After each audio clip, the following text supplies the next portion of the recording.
Boa tarde, Brasília. Estamos começando mais um programa Política do Bem, onde o nosso objetivo aqui é exatamente mostrar as boas ações, as boas movimentações, o que os deputados distritais, o que os secretários de Estado, o que os administradores têm feito pela nossa cidade. Porque a gente sabe que tem político sério, tem político do bem, que trabalha muito bem pela nossa cidade. E por isso que a gente está aqui para mostrar isso para você. E hoje eu estou aqui com o deputado Pastor Daniel de Castro, ele que se elegeu pelo PP e está aqui para falar um pouquinho do mandato, todas as ações que ele já fez nesses quase 3 anos de mandato.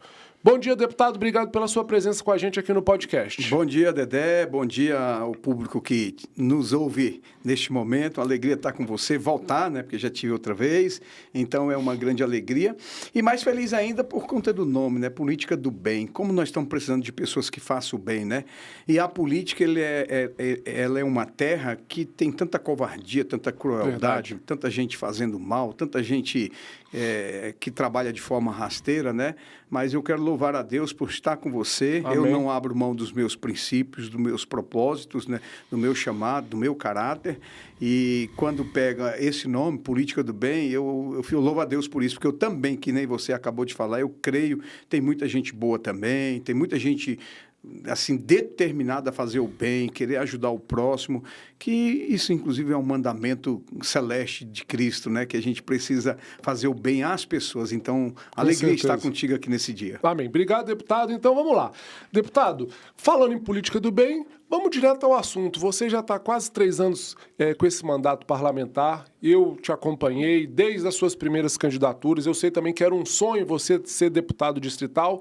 Fala para o nosso público o que você já conseguiu fazer de forma concreta nesses 3 anos de mandato. O que já teve de positivo para a cidade de Vicente Pires, para a cidade de Águas Claras, para as outras regiões do Distrito Federal. Conta um pouco para a gente o que o seu mandato já conseguiu realizar. Tá, então assim, com a devida vênia, eu vou consertar um pouquinho a sua fala, que não tem 3 anos, nós temos 2 anos e 4 meses. Por que eu quero tirar esses 8 meses? 8 meses dá para trabalhar demais ainda. Então, vamos fazer um pequeno corte, nós temos 2 anos e 4 meses, porque nesses 8 meses aí para frente... Tem muita coisa para fazer, muita coisa para fazer.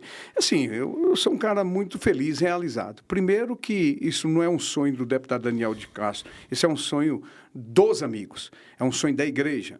Maior ainda é um sonho do meu bispo, que o maior incentivador meu na política tem sido, e referência, é o meu bispo primaz, bispo Dr. Manuel Ferreira, bispo Samuel, bispo Abbe, bispo Ides, o bispado da igreja, da Assembleia de Deus Ministério de Madureira. E também de todas as igrejas que me apoiam, igrejas independentes, já são mais de 350 igrejas independentes que estão junto no sonho, na construção do sonho e do mandato. Então, isso é uma felicidade mesmo, realizar. Nós que militamos juntos, fomos juntos, inclusive, pelo PSC, né? Você sabe disso, também sei que você toda a vida acalentou esse sonho. E é bom, mas assim, eu fico tranquilo, porque demorou, mas no meu ponto de vista, vem no tempo de Deus e a palavra de Deus vai dizer que dos homens são os sonhos, do Senhor é a resposta certa. Então, é melhor a resposta certa do Senhor e eu quero crer que veio no tempo certo, né?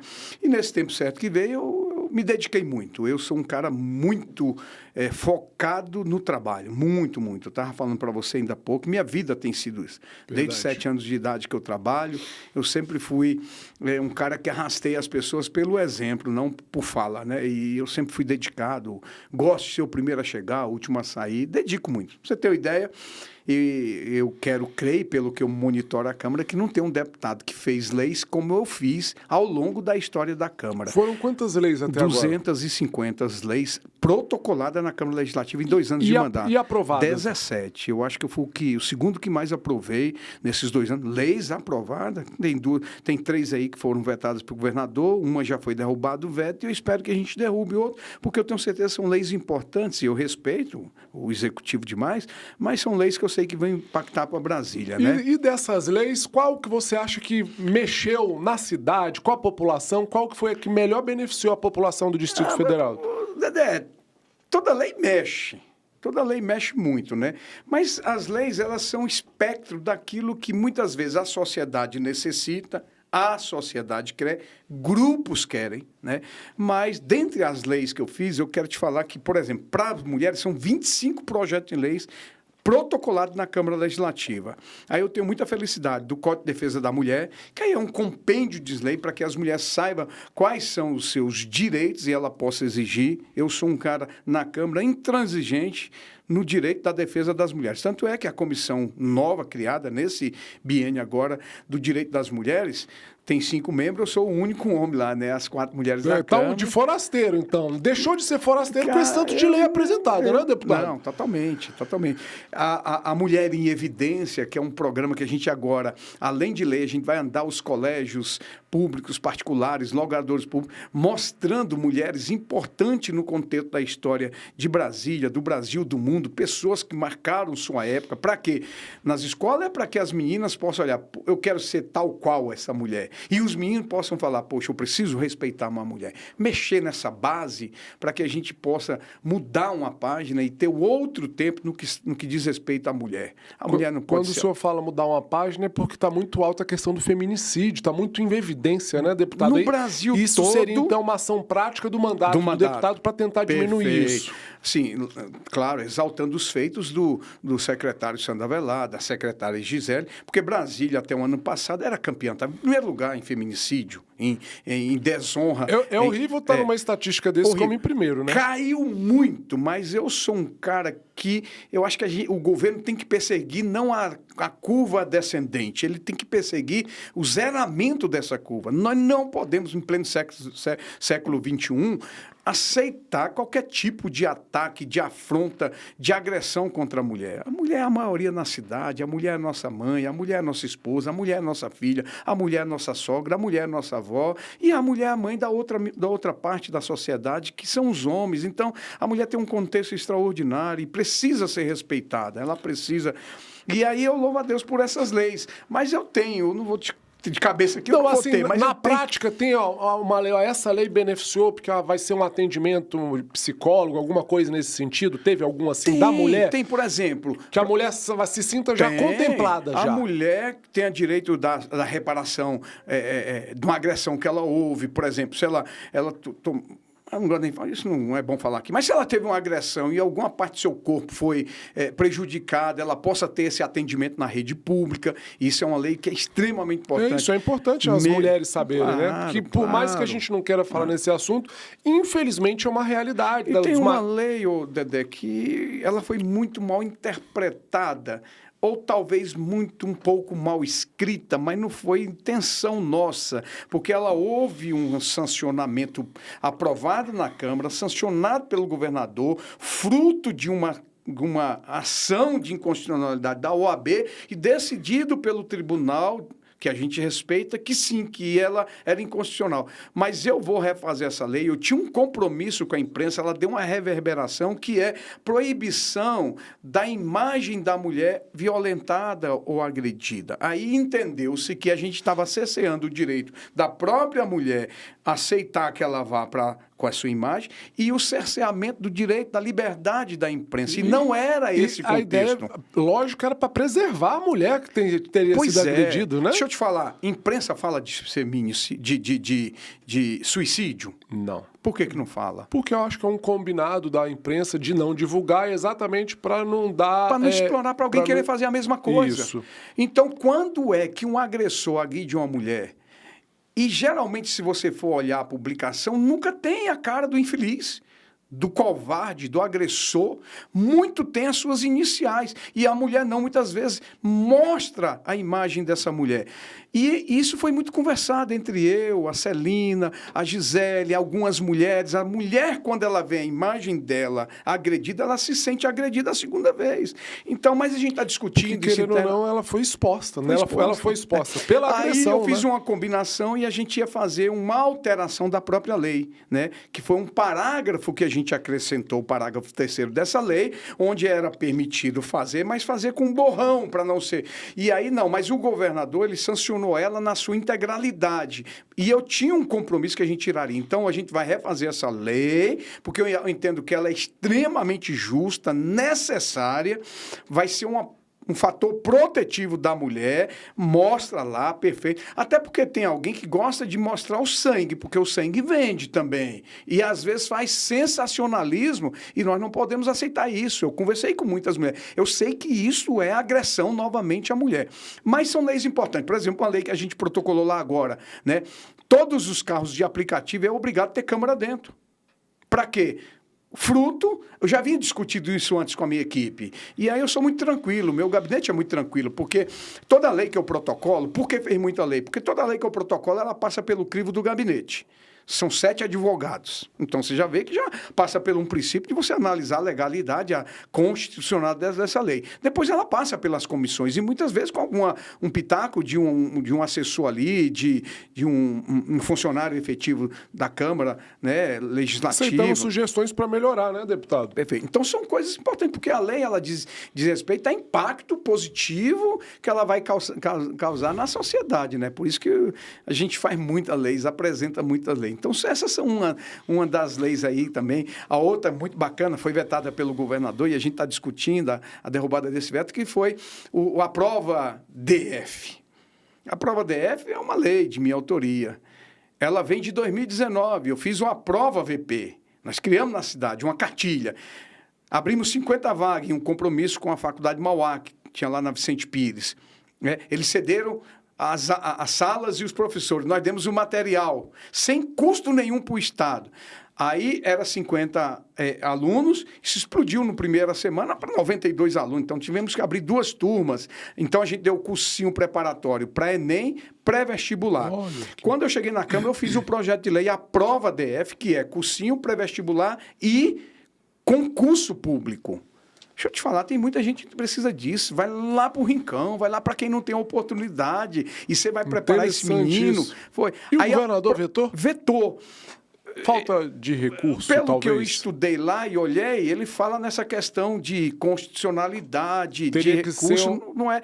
Teria que ser proposta do executivo, Essa lei no caso. foi vetada, mas houve um decreto ao longo dela, e o decreto que saiu no decreto comunica muito com o escopo da lei minha, e no decreto a Secretaria de Justiça e Cidadania está executando esse projeto, a prova DF, né?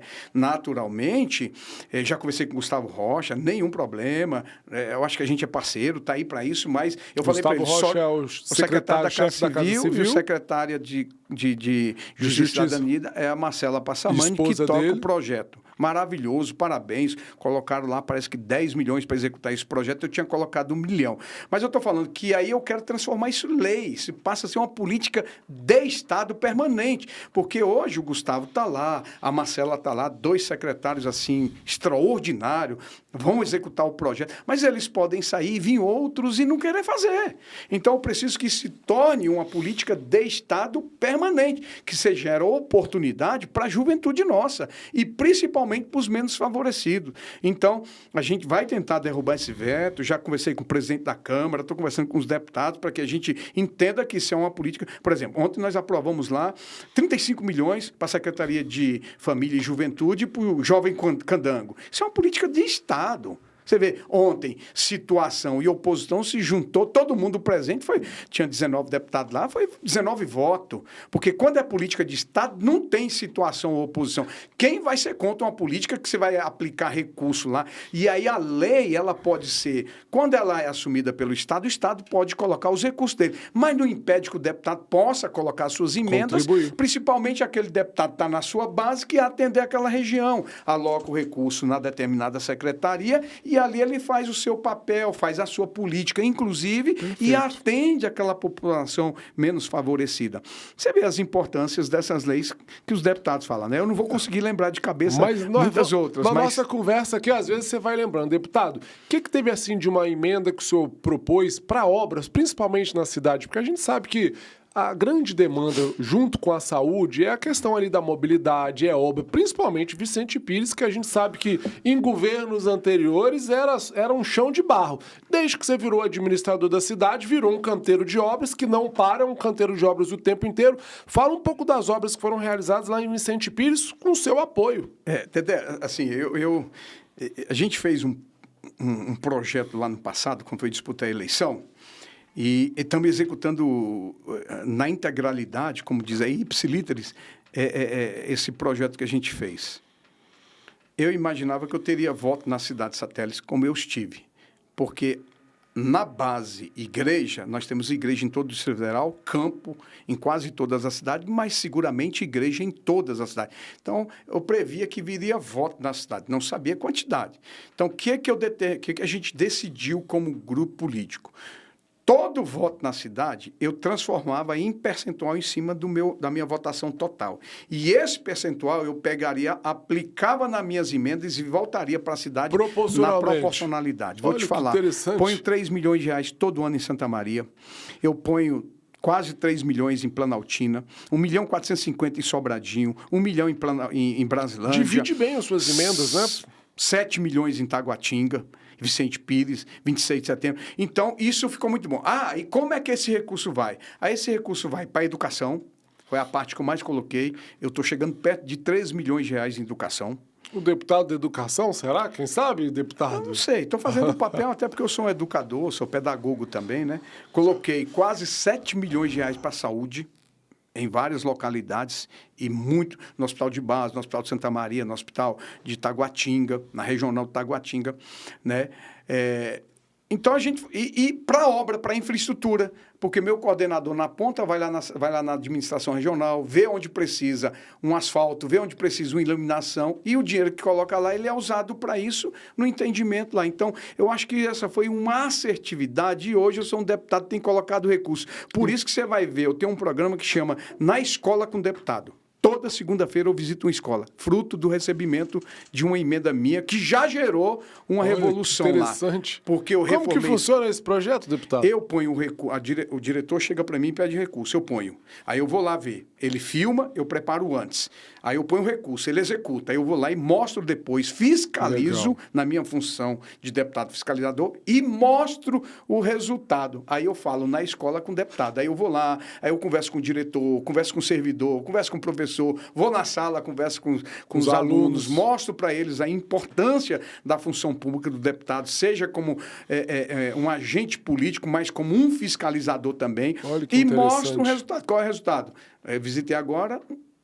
semana agora, segunda-feira, parquinhos que a gente fez, uma pintura toda. Segunda-feira eu visitei... Qual cidade, deputado? 3 escolas rurais de Sobradinho. Olha que interessante. Que é em rural, que é muito mais importante. Colocamos parquinho, pintamos o muro todo, reformamos a cantina, melhoramos sala de professor. Isso é muito interessante, que você destina o recurso para as mais diversas cidades. Todas as regiões. Não centraliza, né? Às vezes, na cidade que se considera o seu reduto eleitoral, e depois vai lá fiscalizar, cobrar, mostrar para a população que foi feito com seus recursos. Coloquei recurso na Vicente Pires, para iluminação pública, coloquei recurso em Águas Claras, reformei as quadras em Águas Claras, os parcão, né, que são os ambientes os que parques para os dogs. Parcão, não, parcão. Parcão é parque para cachorro.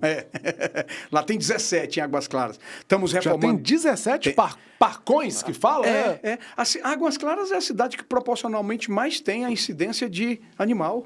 Então, e é uma pauta fantástica que eu tenho abraçado ela também, respeitando, inclusive, a participação do deputado Daniel Donizete, que é um cara que aí todo mundo sabe que a gente precisa reconhecer que ficou conhecido e consagrado e respeitado, com isso. Eu não tenho dificuldade. Eu estava fazendo um vídeo, segunda-feira em Sobradinho, para um colégio que eu coloquei, a diretora meio acanhada. Mas isso aqui, o que foi? Não, isso aqui é fruto de um deputado do Ricardo Vale. Então, espera aí, vamos fazer um vídeo para o Ricardo Vale. Boa. Vamos fazer, irmão. É a função do deputado. A comunidade que está sendo beneficiada. Se está vindo do deputado Pastor Daniel, do deputado Ricardo Vale, do deputado Daniel Donizete, o importante é a comunidade estar sendo beneficiada, não é isso, deputado? Por exemplo, eu faço esses vídeos e falo assim, estou chamando os deputados para vir colocar recurso no colégio Santa Helena, lá na parte rural de Sobradinho. Põe lá e vai fazer o papel dele. E a comunidade vai saber que ele fez, não é? Até porque o voto não tem dono, né? Então, essa coisa é interessante, essa proporcionalidade eu fiz.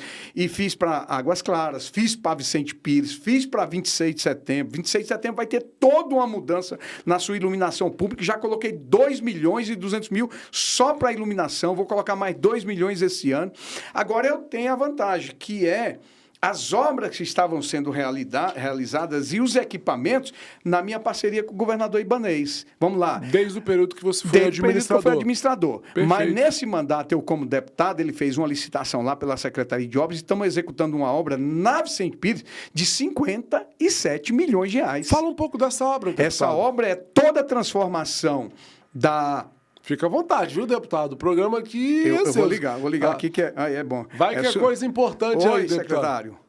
Aí, ó, aqui é tudo isso, gente. O programa é ao vivo. Rapidão, estou ao vivo. E eu deixo o deputado exatamente à vontade para mostrar que o deputado está aqui dando a entrevista, mas ele está aqui Da onde? atendendo as demandas da população.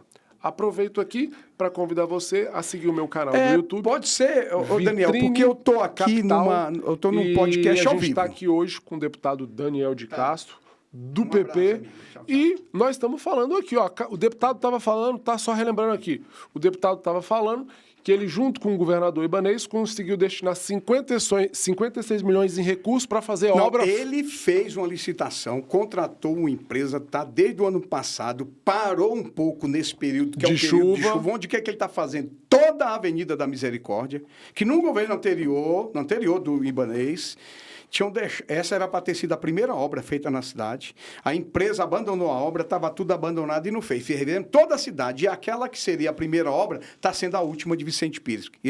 Esse pedaço é a última obra. Né? Naturalmente que o governador teve essa sabedoria de redirecionar esses contratos, refazer e mudar a história de Vicente Pires, que estava encrancada, que era difícil sair mesmo, mas pela posição, pulso forte dele e pelo poder jurídico que ele tem e ele trouxe consigo, a gente destravou tudo. Zé Humberto foi para a cidade, foi maravilhoso. Nós fizemos o gabinete de gestão de crise dentro da cidade, o governo foi para dentro da Vicente Pires. Você, junto com o governo ibanês, transformaram a cidade de Vicente Pires, né, Posso te dar deputado? exemplo? A gente vê isso, quando começa a subir canto. prédio de tudo quanto é lado, é porque os empresários estão apostando Todo na mundo cidade. apostou. Uma cidade que, por exemplo, você pega um dia-a-dia, tem 3 dia-a-dia. Você pega Tatico, tem 2 dia-a-dia, tem Ultrabom. Deve ter uns 9 atacadões dentro da cidade. Isso gerou 3.500 empregos na cidade. Pensa bem o volume de recursos que você gira dentro da cidade com uma coisa dessa. Então, é importante. É emprego, é imposto. É imposto. É bom para todo mundo, é dinheiro rodando na cidade, é emprego formal, informal, é o vendedor. direto, o indireto. Mas não é isso. Eu estou vindo da Vicente Pires. Né? Ontem mesmo, eu conversando com algumas pessoas lá na Câmara, as pessoas falam assim, eu quero morar em Vicente Pires, eu quero ir para lá. E aí, deputado, eu falo, vá, compra lá. O lote agora lá ficou muito caro, não ficou não, uma deputado? casa de Vicente Pires, ela começa de R$1 milhão. Pra cima, aí, né? esse recurso, nós estamos fazendo a Avenida da Misericórdia, a chamada Avenida do Contorno e a Flor da Índia, que é uma avenida que tem lá. Feito isso, a Vicente Pires está praticamente toda resolvida. Consolidada, né? Consolidada. Aí nós temos a promessa do governador, que vai para lá 3 escolas públicas. Isso já é decidido, já está rodando dentro da secretaria. Eu ia falar isso, já tem o edital, as licitações.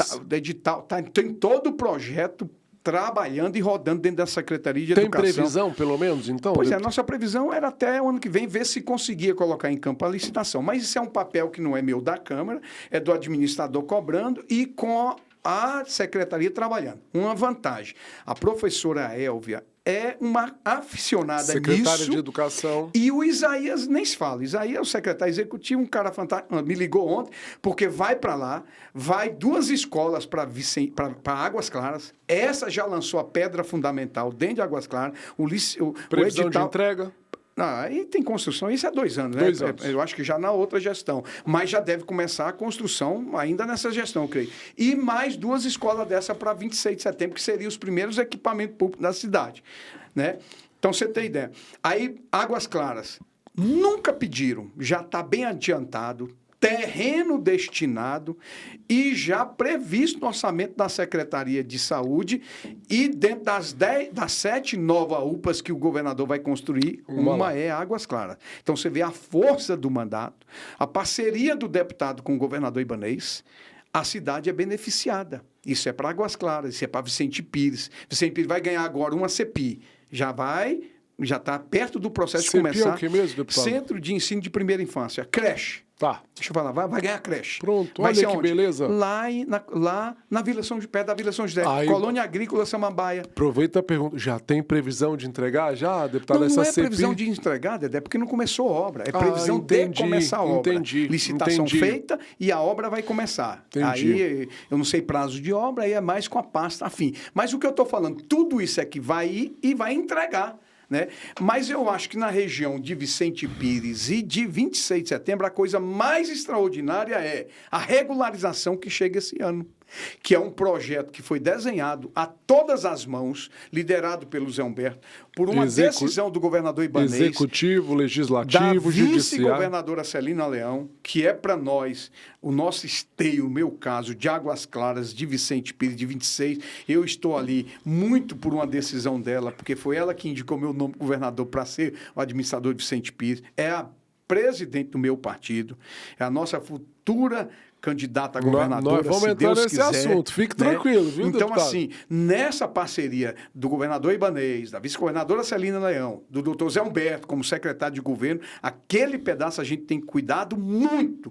Está lá, paliativo o tempo todo, maquinário o tempo todo, mesmo que tenha estresse, tenha crise, mas não falta a presença do Estado, os administradores na ponta trabalhando, os servidores na rua, e agora vem o processo final da regularização e do PDOT que vai chegar na Câmara Legislativa agora em junho e que devemos votar provavelmente na primeira ou segunda quinzena de novembro. A gente finaliza essa revisão decenal de 10 anos do PDOT e a gente entrega para a cidade um outro PDOT resolvendo todos esses problemas, né? Então, é uma expectativa extraordinária. Mas vem agora, o governador já autorizou asfaltar a avenida principal da 26 de setembro, a metade dela, né? Porque ela é muito larga, ela é 28 metros, então vai asfaltar 14 metros de ponta a ponta e a 0,97. O Drenar DF tem previsão de chegar a Vicente? Não, aí é obras mesmo. Mas o governador já está atento. Feita a regularização, eu tenho certeza que o governador vai fazer um grande anúncio de possibilidade de colocar na praça uma licitação para contratar a empresa para fazer toda a infraestrutura da 26 de setembro para vir definitivamente todas as obras. Porque o governador, ele nunca prometeu construção na cidade, ele sempre pediu para as pessoas terem juízo, não construir de forma irregular. Tem que ressaltar isso, que sempre eu e ele batemos pesado na questão da regularidade, da coisa correta, e o governador fez uma promessa, regularização. Pós-regularização não tem conversa, é infraestrutura chegar na cidade, é águas pluviais, é asfalto, é estacionamento, é calçada, é iluminação nova. Ou seja, a população do 26 de setembro pode ficar tranquilo que com o trabalho do deputado Daniel de Castro, do governador Ibanez, da vice-governadora Celina, a infraestrutura vai chegar na cidade. Alberto, vai, sem dúvida nenhuma. Deputado, já falamos então de obra, vamos fazer o seguinte agora, deputado. Eu estou no podcast ao vivo só estou atendendo porque o Dedé falou que podia atender. Posso te retornar depois? E eu faço questão de dizer que aqui é isso, o deputado atendendo as demandas ao vivo aqui no nosso programa. Te retorno depois. Um abraço. Deputado Daniel de Castro, a gente falou já um pouco das suas ações e aí agora vamos falar um pouco de nacional para depois a gente terminar com a eleição no GDF.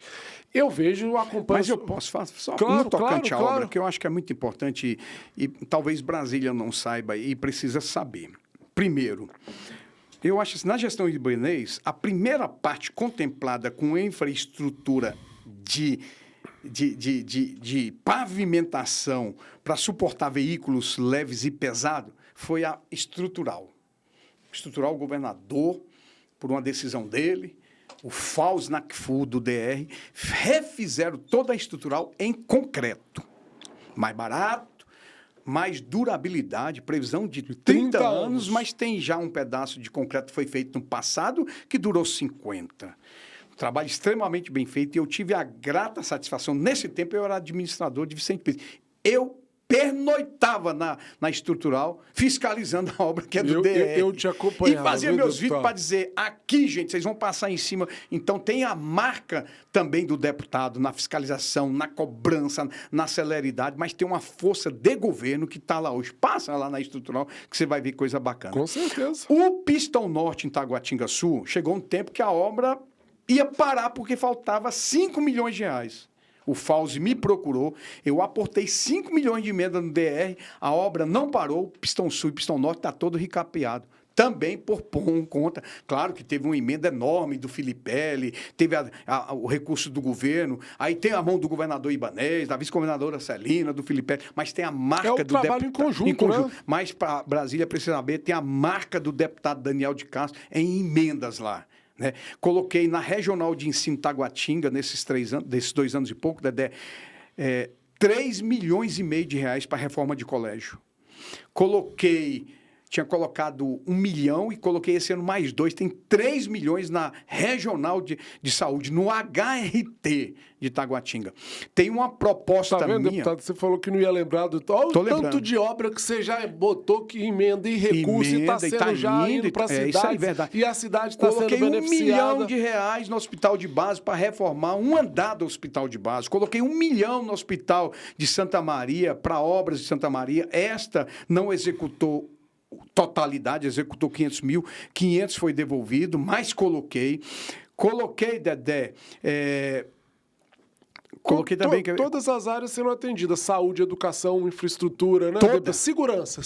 Tem alguma emenda que você mandou para segurança? Iluminação pública, eu acho que é o maior fator. E diga de passagem que eu sou autor da lei, lembrando que determina o governo, a lei que para o governo... O bate-papo é isso, a gente vai conversando e vai lembrando aí. Fazer a iluminação de todas as passarelas, colocando inclusive câmera de vídeo monitoramento. E revitalizar as passarelas. É uma lei minha. Como também as passarelas do Eixinho são 7 de um lado, 7 do outro, se eu não me engano. 7 nas Sul e 7 ninguém nas atravessa. Principalmente à noite. Ninguém tem coragem, né? É muito perigoso. Dedé, por incrível, nem de dia. O pessoal tem medo. Eu fiz agora uma sugestão para o GDF, inclusive para contratar uma empresa particular para colocar segurança nessas passarelas. A gente revitaliza. Coloca uma nova iluminação, coloca câmera de vídeo de monitoramento, porque eu estou vendo aí, estou só monitorando e vou entrar, porque isso é segurança, na perspectiva, inclusive, de diminuir a velocidade do eixão. Isso com uma decisão, inclusive, judicial, que eu quero aqui no seu programa, em primeira mão, dizer, vamos ter atenção nisso, porque você pode pensar em diminuir a velocidade e trazer uma balbúrdia para o trânsito. Nós teremos engarrafamento que vai chegar em Taguatinga, vai chegar em Bandeirante, vai chegar no Riacho Fundo. É muito melhor você fazer a revitalização daquilo que é segurança. É a passagem subterrânea que Brasília foi construída, inclusive, para isso. Isso é o pensar do deputado. Por exemplo, fiz uma lei que transforma a faixa de pedestre em patrimônio material, cultural do Distrito Federal. Com uma iluminação de LED nessas faixas e com câmera de vídeo monitoramento para você saber quando teve... câmera de vídeo aí também, mas né, precisa ter segurança. A faixa nossa, ela é um orgulho. E olha que foi de outros governos, mas ela virou um orgulho nacional. Hoje o pessoal não já respeita como respeita antigamente, peço aqui até ao vivo, que o Detran comece uma campanha de conscientização, porque a faixa é um patrimônio. Você veja bem, vira e mexe, eu estou em lugares no estado aí, vou para a faixa, põe a mão e esqueço que eu não estou em Brasília. Nem todo lugar respeita como respeitou Brasília. Com certeza. Né? Então a revitalização, porque às vezes ocorre acidente, batidas e até atropelamento fatal, como teve recentemente na faixa de pedestre, porque estão começando a desobedecer. E nós não podemos perder essa cultura de louvar a faixa de pedestre porque ela salva a vida. Então, essa é uma função de deputado. Desculpa, você entra na nacional... Educar também. São leis que a gente está fazendo que o impacto é direto na salvação de vidas. Deputado, é porque assim, a gente não tem como deixar de falar da questão nacional, até porque a gente sabe que você tem as suas bandeiras conservadoras de direita, está sempre com o presidente Bolsonaro. Fala um pouco da gente o seguinte, como anda hoje o seu relacionamento com o presidente Bolsonaro? O presidente Bolsonaro já chegou a te convidar para ir para o partido dele, o PL, para ser candidato. E a última pergunta que eu faço é, você acha que o Bolsonaro vai ser preso? E caso vai ser injusto, você acha que ele vai conseguir reverter a inegibilidade dele? Vamos falar um pouco da questão nacional. Dedé, vamos lá. Começando pela questão do Bolsonaro. Bolsonaro é um amigo. Não tão pessoal como eu gostaria, mas tem se tornado um amigo pessoal. Posso dizer assim, lá no passado não era tanto. Por mais que nós já fomos do mesmo partido. Ele era do PSC. Quando o Bolsonaro foi sair do PSC, na perspectiva do PSL, eu fui a pessoa, junto com um pastor nosso, orientado pelo nosso bispo primaz, para ter uma conversa com o Bolsonaro para não sair do PSI. E nós estivemos no gabinete do Bolsonaro, fazendo esse pedido. Deputado federal, né? Deputado federal. Mas a história foi para frente. Eu estou falando que então já tinha um relacionamento, mas não tinha amizade, né? Por si só, eu sou conservador, sou de direita, Deus, pátria, família, liberdade, e sou de sempre. Eu sou de Sempre barriga da foi, minha não é mãe. porque virou Não moda, é né? porque virou a moda, é porque eu sempre fui um cara respeitador, de diálogo, tal como talvez todo mundo já conversamos com todos os espectros políticos, já ajudamos, mas nunca abri mão de defender a família, a fé, a liberdade de expressão e principalmente os valores da família. E quando eu falo a família, respeito todas, mas eu estou falando da família tradicional, da qual eu sou egresso. Eu sou egresso, sou filho de um pai e de uma mãe. Do que aprendi na Bíblia Sagrada, do que Deus me ensinou, do que meus pais na fé me ensinaram. Isso não tira de nós respeitar todas as pessoas e, graças a Deus, eu faço isso com muita naturalidade, tranquilidade, porque eu sou um pastor, sou um teólogo, sou um professor e sou um advogado. Eu tenho formações, eu me preparei, eu estudei muito, eu me capacitei muito. Graças a Deus eu cheguei na Câmara nesse tempo. Mas eu sou um homem do diálogo.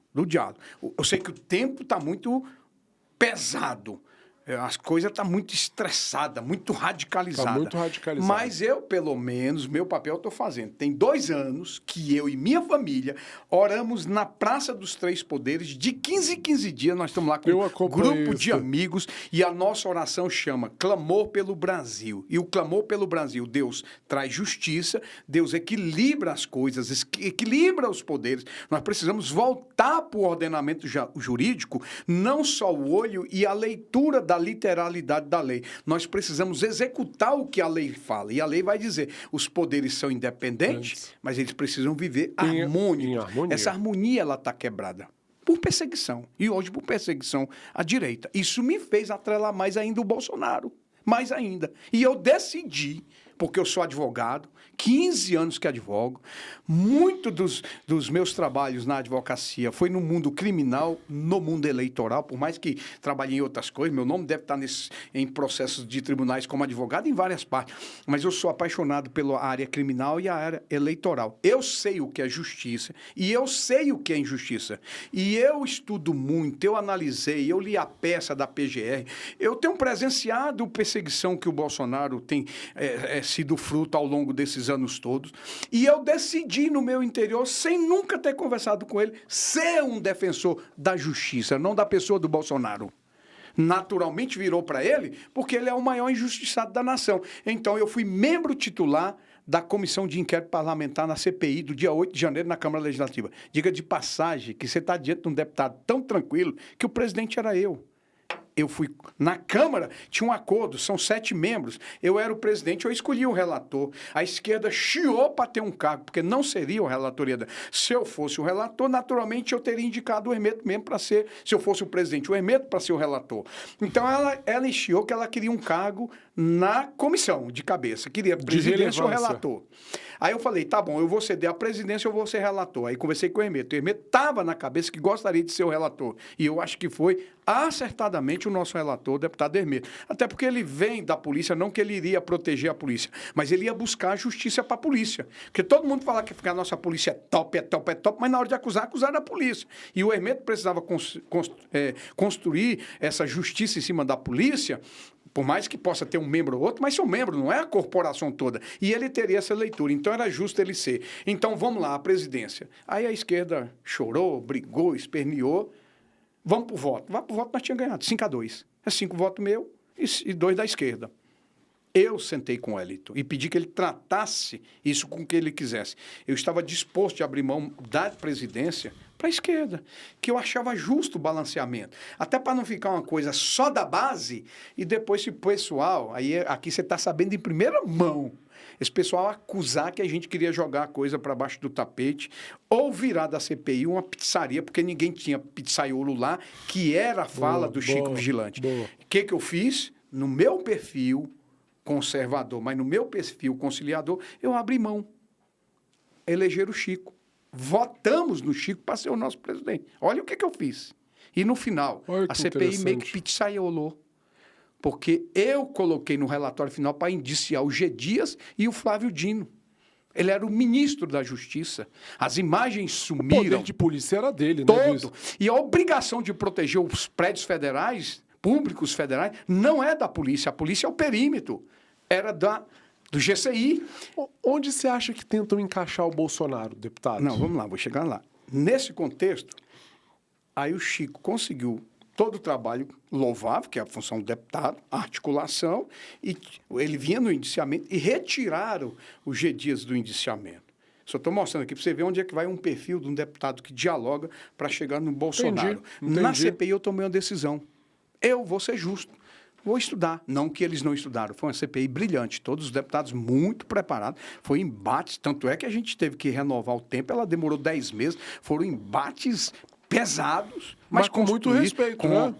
Não, teve de respeito no sentido de respeito assim, no sentido do enfrentamento daquilo que a gente pensa, nós de direita, eles de esquerda, mas no final sempre tinha um diálogo, respeitou, mas teve enfrentamento, teve um momento que o próprio Chico, eu acho que ele excedeu, cesseando a voz de deputado, e voz de deputado ninguém cesseia, todos são iguais, têm o mesmo valor, têm o mesmo poder, mas sempre no final a gente tinha uma conversa e deixava a CPI naquele momento, mas fomos. E eu resolvi ser justo com o Bolsonaro, ao ponto de 2 anos atrás eu entrei no banheiro para orar, como eu faço, eu coloco minha mente à disposição de Deus, meu pensamento, meu coração, e Deus me deu uma passagem na Bíblia, Salmo 89, 14, que fala que justiça e juízo é base do trono de Deus. Hoje o Silas Malafaia usa esse versículo. Eu estou usando ele há 2 anos e tanto, mostrando que juízo e justiça vem de Deus. Deus não comunga com a injustiça, mostrando as injustiças. Aí o que aconteceu? Com minhas falas, as minhas inquirições a todos, testemunha, convidado, intimado, convocado na CPI, eu abria com isso na defesa e o Bolsonaro assistia. Ele pegou alguns vídeos meus que viralizou com 5 milhões de visualizações. Então ele começou a conhecer o deputado Daniel, apoiador incondicional dele na Câmara, que isso nos aproximou.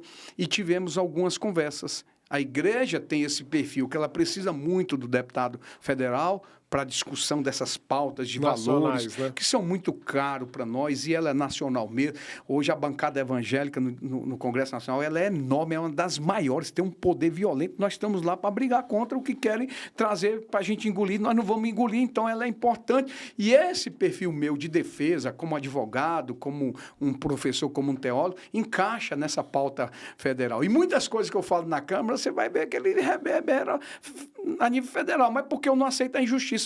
Ele sobe na tribuna para esculhambar o presidente. Você veja bem que tem um deputado lá que chama o presidente de filho de capiroto, está chamando o presidente de filho do diabo. Não é justo. Todos somos imagem e semelhança de Deus, não todos filhos, mas somos criaturas, uns filhos, outros criaturas, é assim que é mesmo, mas somos todos vinculados com criação dele, né? Nós somos todos criatura dele. Foi ele que falou, façamos o homem, imagem e semelhança, somos criatura, imagem e semelhança dele. Alguém chamar um lá, então eles fazem isso e eu decidi uma coisa, vamos lá, na Câmara não é o pastor, é o deputado, pau que dá em Chico, dá em Francisco, desde fevereiro, quando começou a legislatura, 2023.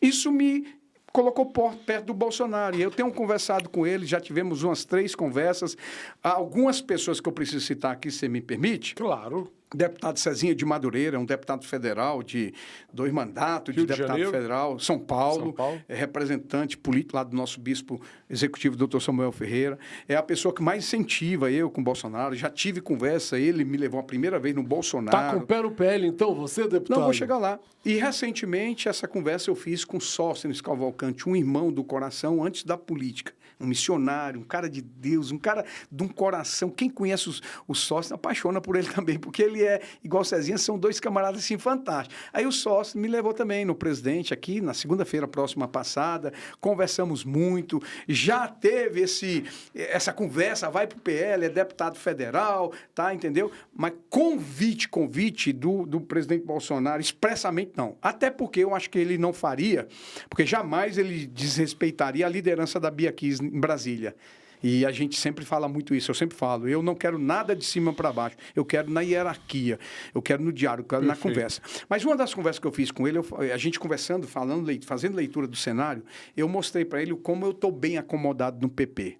O PP é da vice-governadora, que vai se tornar governadora, e como governadora ela tem o direito da reeleição, e hoje as pesquisas apontam que ela tá ganharia a eleição, estaria em primeiro lugar momentaneamente, né? Isso ou seja, então, eu estou muito bem. E ela é da minha igreja, eu sou pastor dela também, né? Então, olha, ela é essa linha da nossa igreja, da catedral, o pastor direto dela é o pastor João, mas como eu sou João Adair, como eu sou um dos pastores da convenção, acaba sendo um pastor dela também. Então, estou muito acomodado no PP para isso. Naturalmente que o PP não tem a marca que tem o PL no conservadorismo, né? Mas o nosso presidente é um cara muito focado com isso. É porque hoje, sendo bem sincero, deputado, até pelo seu posicionamento nesses últimos anos de direita, de conservadorismo, casaria muito melhor num PL, talvez até num Republicanos, do que com um PP, que é mais centrão, conhecido tradicionalmente por ser do centrão. O PP está no centrão, verdade, e nós todos precisamos vir para esse centrão mesmo, para tirar esses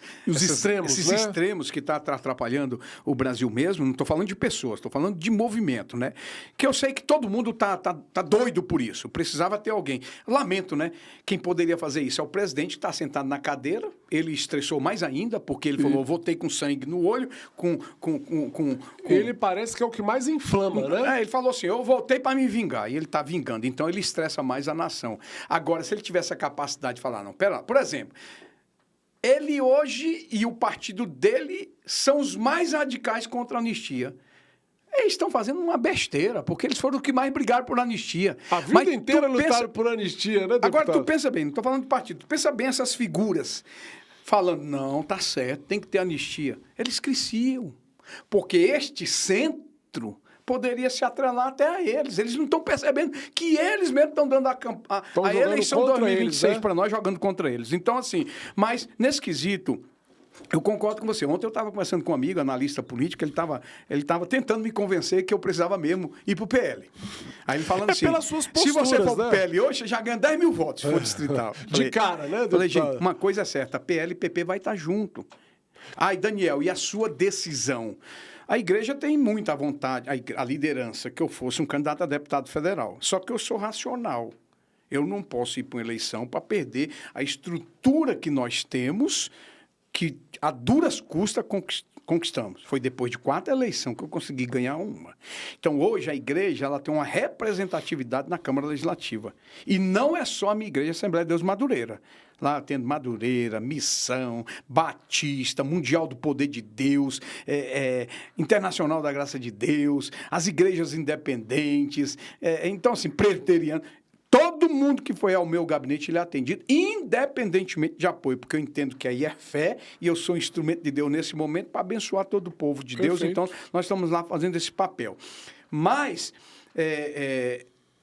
na responsabilidade, e nenhuma campanha é fácil, jamais, eu acho até que reeleição para qualquer cargo é mais difícil do que eleição.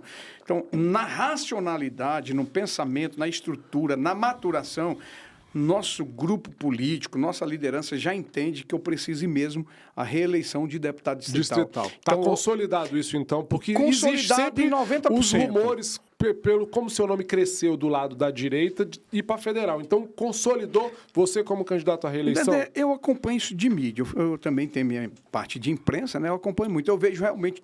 Eu acho que desse grupo aqui que a gente fala, talvez o nome mais especulado para ser candidato a deputado federal é do Thiago Manzoni e o meu. Como o nosso nome, na boca das pessoas, eu ando, as pessoas clamam. E eu converso muito com o Thiago, que é o presidente da nossa CCJ. Então, desse espectro, direita, conservador, os nossos nomes estavam voando aí, né?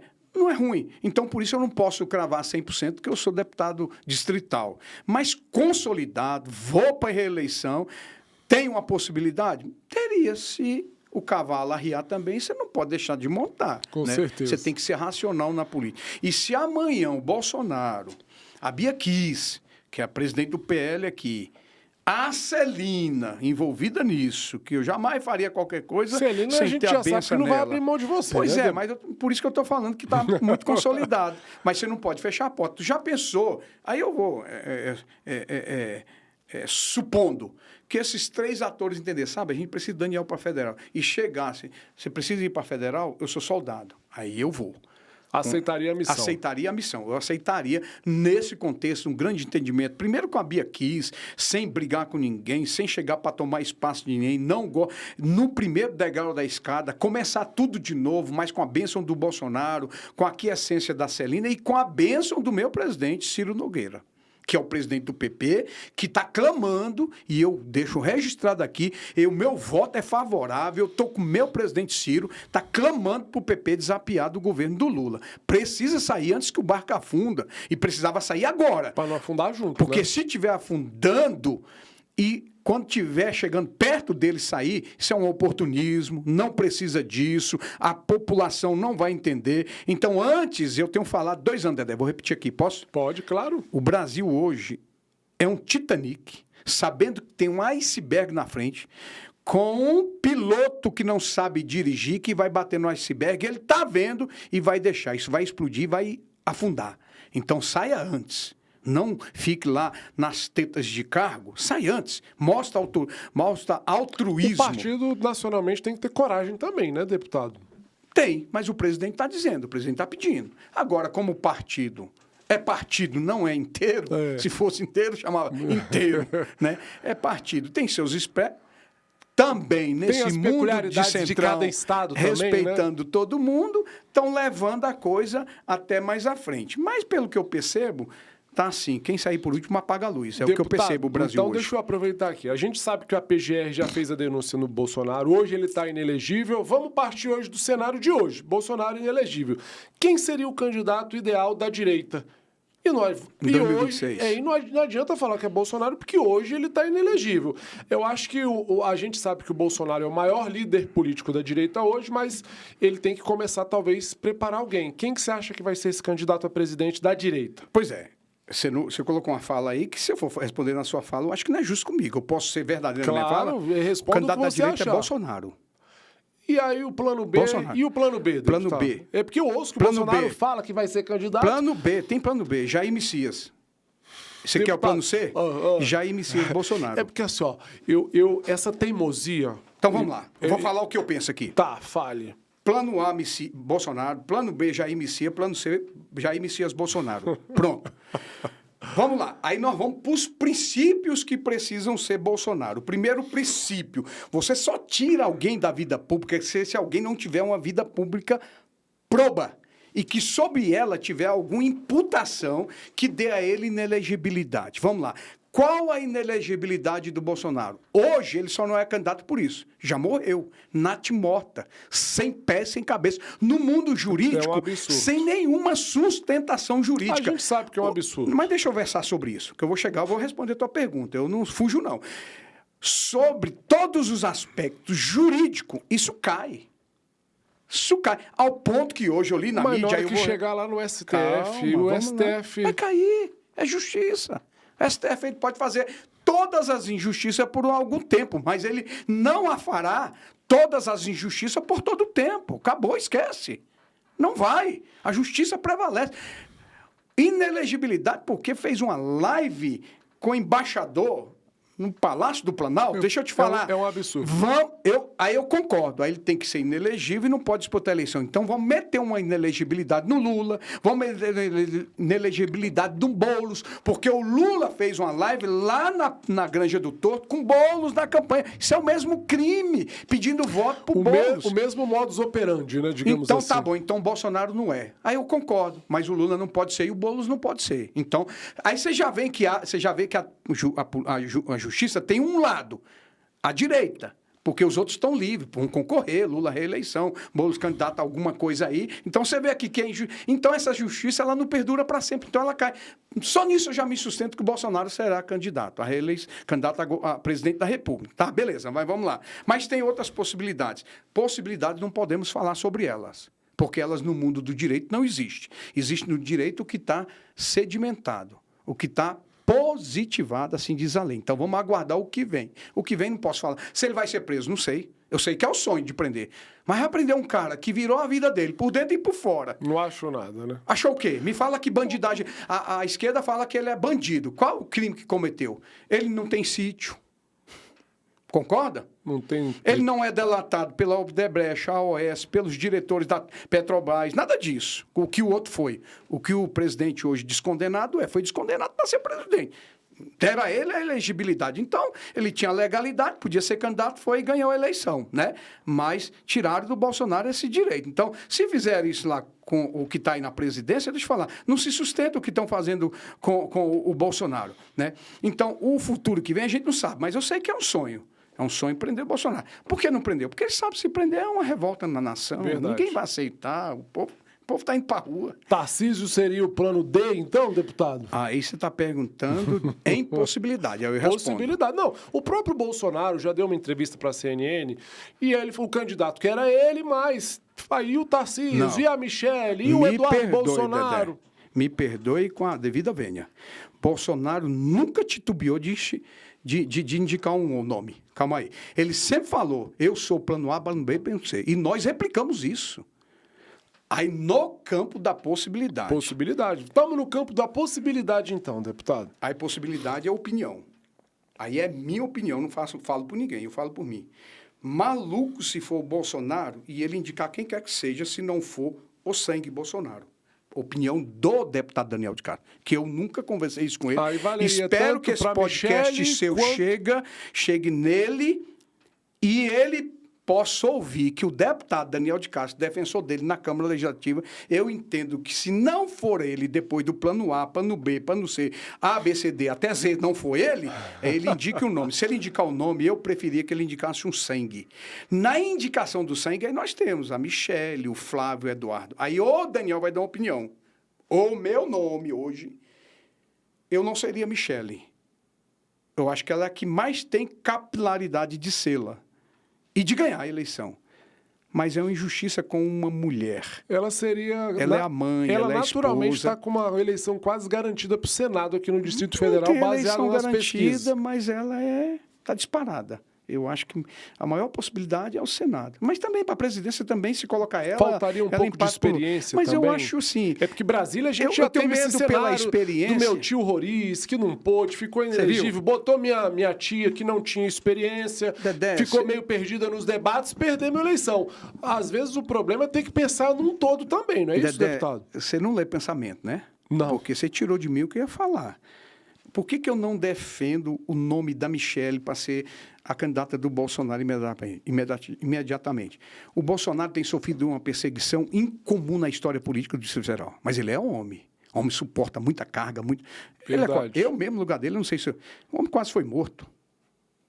Incrível, não conseguiram descobrir quem são os mandantes até hoje. A mesma polícia que consegue tudo, consegue até investigar cartão de vacina, importunação de baleia, não consegue saber quem mandou matar Bolsonaro. 3 aviões, 3 advogados, os mais renomados, a defender um cara desse que não tem dinheiro, não tem nada. Então é meio esquisito, né? Mas tudo bem. Mas ele sofreu.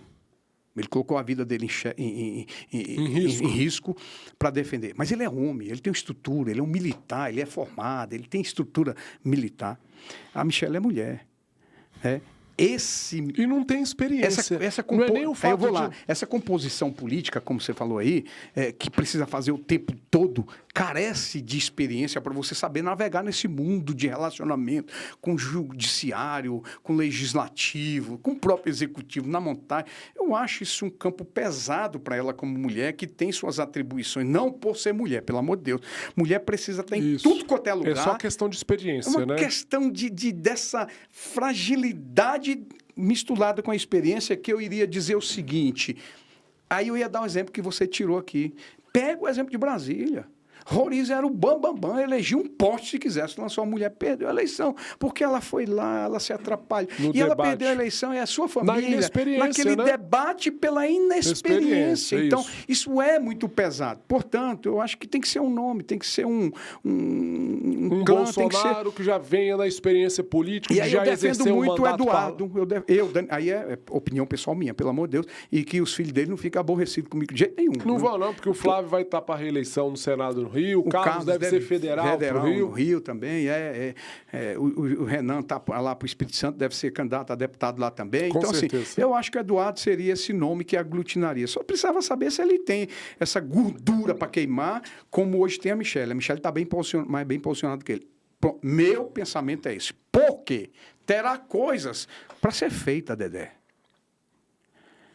E poder, quando você transfere esse poder, e o Bolsonaro tem esse poder, a hora que ele indicar quem é o candidato dele, esse candidato parte para 30% já, No você pode ter mínimo, certeza. né? E se for Independente o de quem Tarcísio, seja. então, muito mais. Já está declarado, Tarcísio ganha do Lula, Michele ganha do Lula. No segundo turno fizeram a pesquisa e já deu. Então, se for o Tarcísio, a gordura dele, ele cresce muito, né? Eu não sei se o Eduardo sai com esse percentual, mas vai crescer. E terá coisas que tem que ser feitas. E eu acho que aí, neste mundo político, de diálogo, de conversa, de acordos, eu não sei se aquele que não é sangue retroage. Você está me entendendo? Tô, claro. O sangue não retroage.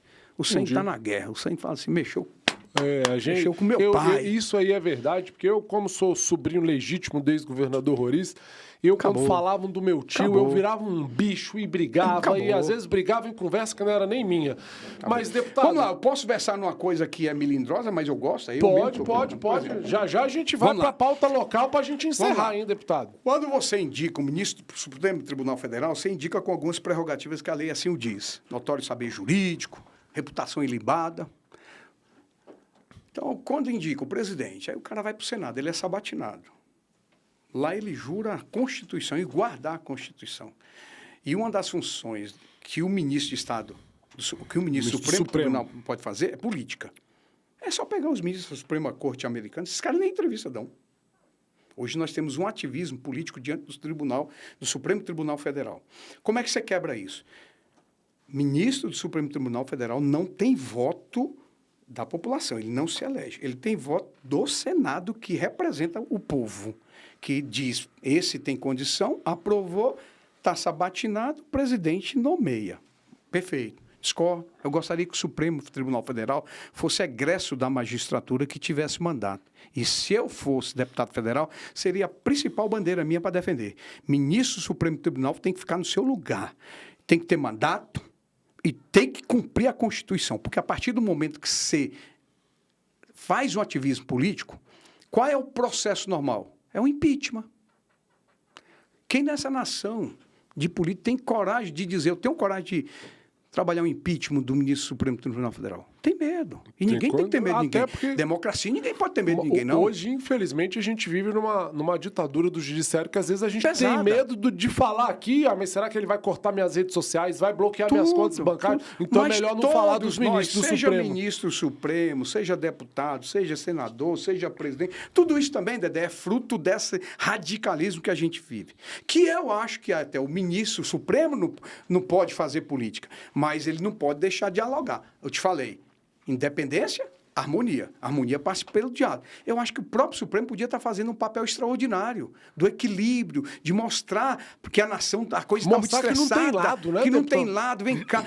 Podia chamar os lados todos para dialogar, no princípio, não da política, mas da harmonia dos poderes. Hoje, o ativismo judicial leva para esse entesamento das coisas, para esse radicalismo que nós temos também. E aí você só para um ministro com um impeachment natural. Isso é legal. Isso é Constituição da República. O presidente da República pode ser impeachmentado, o ministro do Supremo poderia ser também, Quem né? indica o ministro do Supremo? É o presidente. Analogia aí até, né? O princípio da quem analogia. pode mais, pode menos. Exatamente. Né? Então, assim, eu não sei se um não sangue Bolsonaro teria coragem de fazer.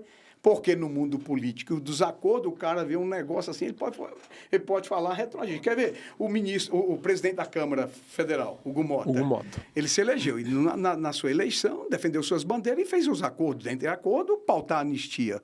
E está enrolando. Ele teve um encontro com ministros e o posicionamento dele mudou. Por quê?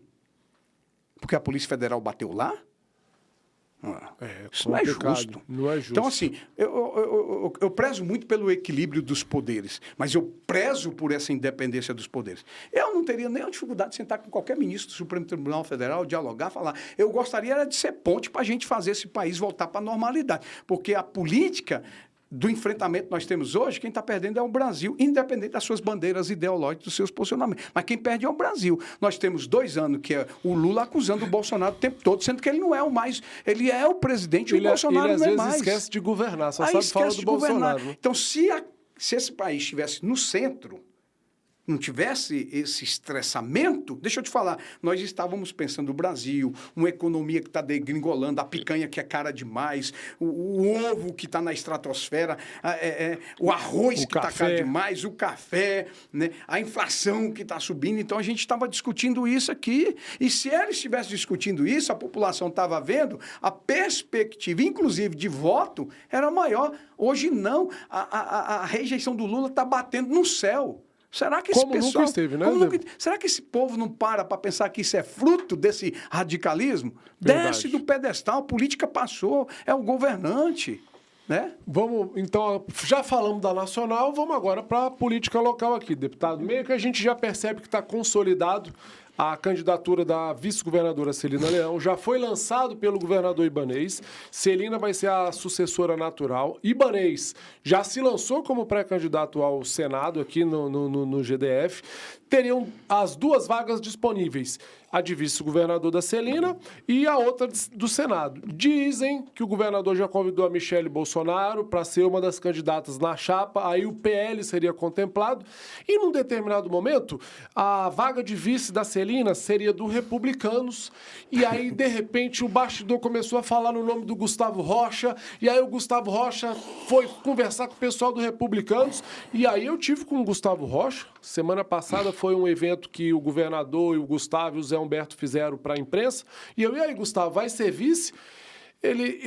Se for a missão que for dada pelo governador, eu estou pronto a aceitar. Ou seja, aí eu falei, mas aí tem que filiar no Republicanos.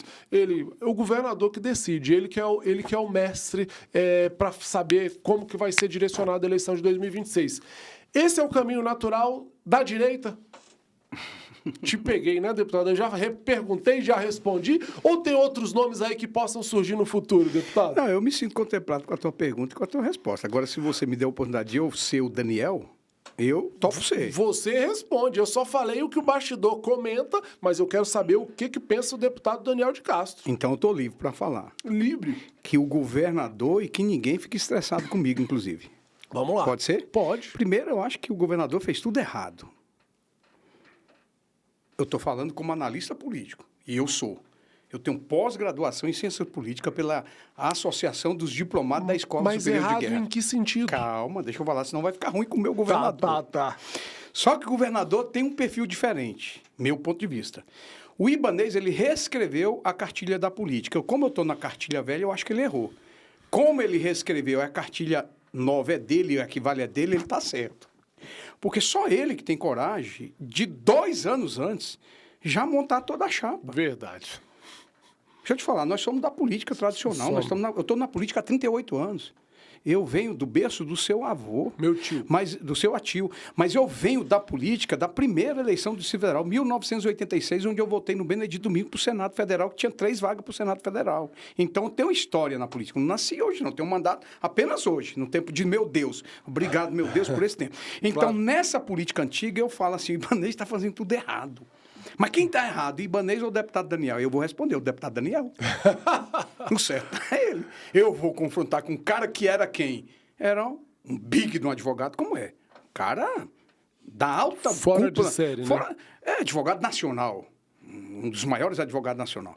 O cara sai candidato à eleição, e eu fui fruto disso, porque eu não fiquei com ele na primeira eleição. Eu te confesso que eu também não acreditava. A gente trabalhava lá no gabinete do senador Hélio José, a gente desconfiava. Quando eu sentei com o Ibanez, eu era o presidente do PSC e o Gilvando Galdino era o presidente do PHS, portanto, a gente tinha 2 partidos para apresentar para ele. Eu sentei no dia que eu ia apoiar ele. Mas houve um desentendimento lá. Eu não gosto de injustiça, fui acusado de forma desonesta. Entendeu? Porque tinha um Caputo filiado no PSC, há muito tempo filiado pelo meu bispo. Então, naquele tempo, eu levantei, saí da mesa e por rancorosidade mesmo, que aí feriu o meu ego, eu também sou gente, sou pastor, mas sou gente, viu, Dedé? Se beliscar aqui dói. Meu coração é mais de pastor. Naquele momento eu falei, então não vou com o Ibanez. Aí nós montamos uma chapa com rosto, indicamos o visto rosto, pastor Egmar Tavares foi o visto rosto, mas vamos lá. Só que o Ibanez, ele deu uma aula da política para nós. Ele saiu de zero, depois 0,7, tu lembra? E virou governador do Distrito Federal, tirando todo mundo do tabuleiro. Temos que reconhecer, ele deu um chapéu em nós tudo, que achavam que era da política, né, aí deputado? ele exerceu um mandato e ele passou o Roriz. É pesado falar isso, eu sei, mas ele passou. Ele é o único na história eleito no primeiro turno. Roriz foi eleito no segundo. Reeleito. Reeleito. Porque a eleição de 90, Roriz elegeu no primeiro turno. Mas na reeleição, ele é o único na história que se reelegeu no primeiro turno. Mas aí eu bato no peito e falo, mas por enquanto, o único que foi governador 4 vezes foi meu tio, viu, deputado? Me perdoe, mas não estou avaliando ele. Para mim, o maior político, ninguém tira dele mesmo, não. Mas, em determinada circunstância, para mim, o Ibanez é o maior político. Eu creio que sim, em muitas coisas. Não, eu acho assim, o Roriz é insuperável. O Roriz tem viadutos no nome dele, que o próprio Ibanez fez, e é reconhecimento que ele é o nosso primaz, digamos assim. É como o nosso... Ele é o primaz, ele está na frente mesmo. Mas hoje, na história, para mim, o Ibanez é esse cara diferente. E ele reconstruiu essa história, então ele tem a moral de fazer o que está fazendo. Segundo, nós fazemos parte de um grupo político.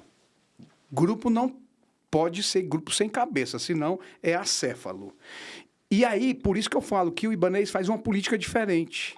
Ele é muito centralizador, mas ele está certo. Porque também grupo com 2 cabeças e com 3 cabeças é assombração, é monstro. É muito cacique para pouco índio não dá certo, aí eles, né? Por mais que eu tenha alguns pensamentos... Eu não tenho muita afinidade com o Ibanez, né? Assim, eu não sou desse grupo que dialoga com ele. É muito difícil, né? Mas, assim, eu sou um cara que eu sou aliado incondicional e respeito muito. Mas essas posições dele é muito correta. Ele monta o grupo e ele se intitula o cabeça do grupo. Tá certo. Porque é o cabeça que define o que o corpo faz. Verdade. E se um corpo tiver 2 cabeças, ele tem 2 visões. Sabe o que é 2 visões? Divisão. Casa dividida não sustenta. Então, a casa para estar de pé tem que ter uma visão. Aí, nesse contexto todo, aí eu já me insiro, mesmo começando de uma forma que se cortarem vai ser ruim lá no Palácio, mas você é minha testemunha. Nesse contexto... A gente vai fazer o corte certo, tá, deputado? Aí, nesse contexto, eu estou falando aqui, o Ibanez está corretíssimo, ele está marcando posição e está dizendo, o time é time extraordinário, é time que tem tudo para ganhar, pode fazer barba, cabelo e bigode, mas o time tem um líder e o líder sou eu. Aí ele está construindo o cenário da maneira dele. Discordo da fala que ele convidou a Michele. Essa fala... É porque eu ouvi da boca dele Não, mas mesmo. como analista político, eu não gosto dela. Ninguém tem que convidar a Michele, senão você diminui ela. Tá. Pô, Michele é Michele. Michele é a esposa do Bolsonaro. A Michele é um player político que, tal como Ibanez na primeira eleição, chegou e ela decide. Então, assim, eu acho que eles estão fazendo acordo, que aí é o nosso time que vai para isso. Celina vai para a reeleição, tudo leva a crer, ainda tudo é pré, né? Tudo muda, política nuvem, muda, né? Que o Gustavo Rocha seja o nosso vice, aí eu quero dar uma opinião pessoal, uma maravilhosa escolha, pela sua serenidade, pela sua humanidade, quiçá todos os secretários de governo tivessem no Gustavo o espelho, o exemplo. E é bom secretários de Estado, do governo, do Distrito Federal, olhar para o Gustavo e tê-lo como exemplo. A porta é aberta. O Gustavo consegue ter a experiência jurídica e ser discreto, né, deputado? Você não vê o nome dele. Também isso, mas eu falo diferente. A porta é aberta. Se eu ligar para ele aqui, eu desafio você se ele não atende. Tem secretário que não atende telefonema de deputado. Tem secretário que o deputado chega e espera 2 horas, como eu já esperei, não vou citar nome, mas o Gustavo, se chega lá, a porta está aberta, entra aqui, deputado. Se ele estiver atendendo alguém, me espera aqui, mas ele tem esse jogo de atender, e é mesmo, porque às vezes o deputado não tem tanto tempo como tem qualquer pessoa, não é porque quer prioridade, não, é porque tem muita demanda e às vezes está levando uma demanda que é... E então ele sabe, e por isso eu entendo que ele é o escolhido, se for do governador, ele é o escolhido da classe política. Meu é o nome. Por mais que eu dê maior carinho... Já fica aí, ó. O deputado Daniel de Castro está dizendo que o Gustavo Rocha seria um excelente nome como vice da Celina. Não é excelente. Para mim é o nome, é o melhor. Não é um dos nomes, para mim é o nome. Então, essa aqui você monta a cabeça. Pro Senado. Mas aonde que o Ibanez você acha que errou? É só o fato de ter lançado tanto tempo antes? É isso que eu estou te falando, errou, mas eu falei errou e depois mas já tirei. Consertou, né? Não, consertou não. Ele está continuando do mesmo jeito. Mas só que eu estou falando, ele fez um novo tipo de política, porque ele teve a coragem de antecipar o jogo. Esse jogo é muito cruel quando você antecipa. E por isso que os políticos tradicionais não antecipam. Já vira vidraça na mesma hora. Mas é aí que eu estou né? falando, por isso que você não pode questionar as decisões dele, porque se ele antecipou, é porque ele tem segurança no que ele está fazendo. Ele está, inclusive, mandando um recado para a oposição. Não tenho medo de vocês. Claro, o cara que tem 62% da aprovação da gestão e que vai crescer mais, ele tem que ter coragem mesmo. Mas no mundo político, geralmente os políticos não têm essa coragem para não expor os seus parceiros. Ele não está nem aí, ele enfrenta mesmo e ele vai para frente, ele enfrenta. Então, nesse ponto, ele está correto. Aí ele está fazendo a desenho Aí ele desenha os partidos, então, no meu ponto de vista. Estou falando tudo por suposição do que eu ouço falar. Nunca conversei com a Celina, nunca conversei com o Ibanez sobre isso. Respeito o tempo do Ibanez, ele está fortalecendo o MDB, o partido dele, mas como vice-presidente do PP, que é eu e Pepa, eu mesmo nunca fui convidado para uma reunião para discutir política de partido. E eu já venho de uma escola que era assim, a gente sentava para discutir partido. Várias vezes sentamos para conversar sobre o PSC, né, várias deputado? vezes para saber onde é que o partido vai estar encaixado, se ele vai ter uma cadeira para o Senado, se ele vai ter uma suplência. Eu mesmo já tive minhas divergências com o deputado. Quando era presidente do PSC, o deputado, você não pode ser presidente do partido e querer ser candidato. Mas tudo dentro de um respeito E no mútuo. final eu fiz isso, eu me licenciei da Cumpriu presidência sua palavra, deputado. E deixei alguém conduzir e fui lá, né? Então, mas assim, o Ibanez, ele, nesse ponto, eu acho que ele acerta porque ele tem a coragem de fazer. Mesmo que seja antecipado, eu acho que ele... Acho não, ele tem o controle do grupo, então ele pode antecipar. Quem tem controle do grupo pode antecipar. Quem é Flamengo, hoje pode falar, não tenho medo de enfrentar qualquer um, não vem que... Mas, o time está pronto, Mas né? o time, às vezes, não esconde o jogo. Esconde. E na política tradicional a gente esconde para não ter surpresa. Ele não tem esse medo. Então, nesse ponto, aí eu falo, ele está correto, eu falei, eu estou errado, ele está correto. Vamos no que ele está correto. Aí ele está desenhando o tabuleiro dele. Aí no tabuleiro dele é ele Senado e Michele Senado. O Gustavo Rocha. Vice E a Celina governador. Mas isso que eu estou falando, eu particularmente, nunca ouvi da boca dele. Eu estou replicando o que eu estou vendo na própria imprensa. Eu vou te falar uma coisa, deputado. Talvez você até não acredite no que eu vou falar, mas o primeiro que teve coragem de falar dessa história de Gustavo Rocha, de público, foi eu e o Odi. A gente estava entrevistando o Luiz França, o secretário-geral nacional do Podemos, e a gente, dá um zum que o Gustavo Rocha possa ser vice da Celina.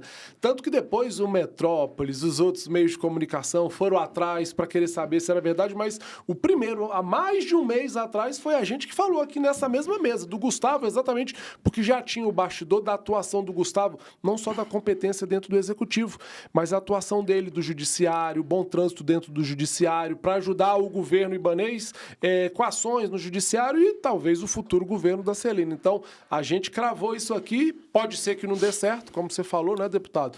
Política é como nuvem, mas a gente teve coragem de falar aqui, viu? Assim, parabéns, uma visão extraordinária, porque, vamos lá, se não tivesse tido essa visão, se o nome do Gustavo não tivesse no tabuleiro, eu posso te dar uma fala aqui? Claro. É o meu pensamento, que eu defendia até então, o vice deveria ser o Zé Humberto, é o secretário de governo, é o cara egresso do setor produtivo, tem uma entrada violenta nessa camada do setor produtivo, conhece todas as cidades. Então, na minha cabeça, há tempo atrás, eu conversava com a Juliana, da vice-governadora, Celina Leão. Lá atrás, eu conversava bem, falei, caramba, essa chapa, eu sempre torci para ser a Celina, né, minha presidente, e se ela for, o vice dela deve ser o Zé Humberto. Então, eu nutri essa expectativa, porque o Zé nunca disputou uma eleição, né? Mas você vê, o Ibanez é fora da curva. Já lançou o Zé Humberto candidato a deputado federal, ao MDB. Ele já montou a chapa para distrital, para federal. Não, para distrital não sei, nunca nem falaram nada comigo. Está fortalecendo o MDB, não, né? Para distrital e federal, ele está montando uma grande nominata no partido dele. Mas ele precisa fazer isso, inclusive, Dedé, em todos os partidos também, né? Porque os partidos são todos de base, né? Então, deputado. Agora, não pode desprezar tantos outros nomes que nós temos, né? Não são só esses nomes, né? Para o Senado, a guerra não vai ser brincadeira, não. A gente não pode desprezar a oposição, a esquerda, não, né? Neste momento, a própria pesquisa que saiu, assim, eu estou nesse momento, não como deputado com você, estou como analista político que sou, né? Você vê que logo depois dele vem 2 candidaturas de esquerda, ou de centro-esquerda a Leila e de esquerda a Cocai, para depois chegar na Bia, sem ser lançado, inclusive, que tem lá 20%, né? Por mais que ele está bem colocado. Eu não consigo... ele está bem colocado. E a Michelle está lá, o Concon, né, com esse nome. Então, assim, ele está desenhando correto. Eu acho que os 2 grandes nomes que têm todas as condições de ganhar a eleição os 2 da direita mesmo, é ele e Michelle. Mas sabendo que, se puder dar uma opinião, não vamos desprezar ninguém, não, porque eu acho que o princípio da queda é a arrogância de achar que já está ganho, né? Verdade, não existe eleição ganha. Não existe eleição ganha. O papo está muito bom, mas a gente já está a 1h18 aqui. Estou à sua disposição, desculpa. A gente vai aqui conversando, ainda bem, graças a Deus, foi surgindo os assuntos, as pautas. Eu acho que a gente conseguiu falar de todos os assuntos. Você acha que faltou algum assunto para a gente encerrar ou a gente já pode encerrar o nosso programa, deputado? Aqui é o senhor que comanda. Deputado, então, obrigado pela sua presença. Quero deixar uma coisa bem clara que eu estou avisando a todos, viu, deputado? Na eleição de 2026, eu não sou candidato, eu só vou ser candidato a ajudar os bons parlamentares a estar renovando os mandatos para poder contribuir com a população. Eu entendi que, às vezes, o meu jogo, eu vou estar ajudando muito mais os políticos, os parlamentares, do outro lado aqui dos bastidores, então eu estou deixando isso claro para quem está vindo aqui, porque todo mundo pergunta, vai ser candidato? Não, não vou ser. Eu só sou candidato a ajudar você a divulgar o seu mandato, no jornal Capital Federal, aqui o podcast vai estar aberto para você, e eu agradeço a presença de vocês, esse bate-papo aqui, que parece, a gente nem viu o tempo, já tem 1h20, e a gente nem viu o tempo. Obrigado pela presença, viu, deputado? Eu que agradeço, e muito bom estar com você. Acabou que eu misturei um pouco a minha fala como parlamentar, como pastor e como analista, e espero que eu não seja interpretado de forma diversa. Eu estou com um amigo que eu gosto, de décadas já, você. Então, a gente meio que fez um apanhado geral de tudo no cenário. Conseguimos falar de todos os assuntos, então, né, assim, deputado? porque a política é cruel, né? Daqui a pouco vão estar falando que eu falei que o Ibanez não sabe nada, né? Então, quero deixar isso bem claro. A gente não vai deixar isso acontecer, não. Pelo contrário, estou falando que hoje eu me senti um professor e agora ele é o mestre, ele é um primaz, é minha fala, que fique bem registrado aqui para depois não ter... Porque tem gente que gosta de levar fofoca para queimar alguém. Eu odeio. Nós não vamos deixar isso acontecer, não, viu? Então, estou deixando claro. Lamentar a sua posição, mas ela é uma posição pessoal e eu respeito, mas de todo jeito eu não poderia não ser deselegante. Está convidado a vir para o PP e deveria disputar a eleição e que isso não influencie na sua decisão. Porque eu estou num programa chamado Política do Bem. Política precisa... Você é um cara do bem. Então, eu agradeço. E mais, eu conheço você e sua história. E sei que você tem um sonho, Dedé. Você pode até camuflar esse sonho. É verdade. Você pode, por um tempo... Mas a pior coisa que tem no ser humano é ele ir para a sepultura com um sonho. Que aí virou pesadelo, porque nunca mais se concretiza, né? Eu agradeço. Naturalmente, a política, ela é cruel, o voto é uma coisa que... Só a gente que é candidato sabe tanto que é difícil ter voto, A gente acha que... Eu achava que eu ia ter 50 mil votos, eu fiz 20. Eu tô pedindo a Deus, assim, na eleição que vem, eu preciso ter 40 mil votos. Se vier, eu estou feliz. Se não vier, também estou feliz. Eu sou um cara feliz. Mas, assim, mandato, quando você tem uma expectativa de uma eleição e que vem naquela passada, eu tinha convicção que estava eleito. Eu fiz 11.510 votos. Tá, mais votos que ser deputado. Mas não tive mandato. Isso frustra a gente e frustra os sonhos. E é ruim sonho frustrado, né? Mas que Deus te dê sabedoria para você tomar suas decisões. Seu posicionamento, ele é brilhante, até também para não ser atacado, porque muitas vezes você posiciona e é atacado. Não nós. Nós temos mandato, todo mundo sabe que a gente vai ser candidato a alguma coisa. Mas o meu também o direito não ser nada. O meu é sincero, eu não sou, viu? Não, é isso que eu estou falando, da sua posição sincera. Eu só estou lamentando e estou lhe convidando, se quiser vir para o PP, em nome da Celina, as portas estão escancaradas por causa do nome do seu programa. Política do Bem, nós precisamos ter gente bem. A gente pode ajudar... Estando filiado, né, até o próprio Partido Progressista, sem ser candidato, né? A gente ajuda de outras formas. Pode, mas eu estou falando, estou parabenizando e estou falando, lamento, mas respeito e parabéns pelo programa, Deus te abençoe. Obrigado, amém, deputado. Então, você já sabe, nosso programa tem um compromisso de toda segunda, tá lá no nosso canal do YouTube, Vitrine Capital, podcast Política do Bem, com Dedé Roriz. Até semana que vem. Obrigado, deputado Daniel Jucá. Dedé, posso falar uma coisa? Pode. Eu acho que a decisão ela é muito acertada. Hoje o Roriz tem um nome na Câmara, Joaquim né? Roriz Neto, meu E primo. não pode dividir. Isso. Isso é uma coisa linda. Uma das coisas que pesou para minha atitude é essa. Eu acho e que esse nome não pode estar fora da Câmara, não. Concordo. Seja aqui, seja na Federal, porque esse Concordo. nome é o histórico do Distrito Federal, Eu precisa estar representado. concordo plenamente, deputado. Vou ficando por aqui. Até semana que vem com mais um podcast Política do Bem. Eu sou o Dedé Roriz. Minhas redes sociais é @Dedé Roriz no Instagram. Meu TikTok é o Dedé.Roriz e Facebook Dedé Roriz. Convida para suas E redes o meu, sociais também. @Pastor Daniel de Castro. Entra lá, de lá você sabe tudo. Instagram, TikTok, Facebook, Twitter, tudo a gente tem. Entra lá, comenta, compartilha, curte, se inscreve lá comigo. Me ajuda a crescer. Dedé, me ajuda aqui, Dedé. Com certeza. Eu tenho 39.600 seguidores. Eu quero chegar no final do ano em 100 mil. Vai chegar, Mas eu tô querendo vai chegar chegar. a 40 mil nos próximos 30 dias. Eu Vai só chegar. tá faltando 400 Vou te seguidores. ajudar, vou te Aí eu ajudar. vou bater a marca de 40 mil. Fechado. Obrigado, deputado. Até semana que vem com mais um podcast Política do Bem. Obrigado pela sua audiência.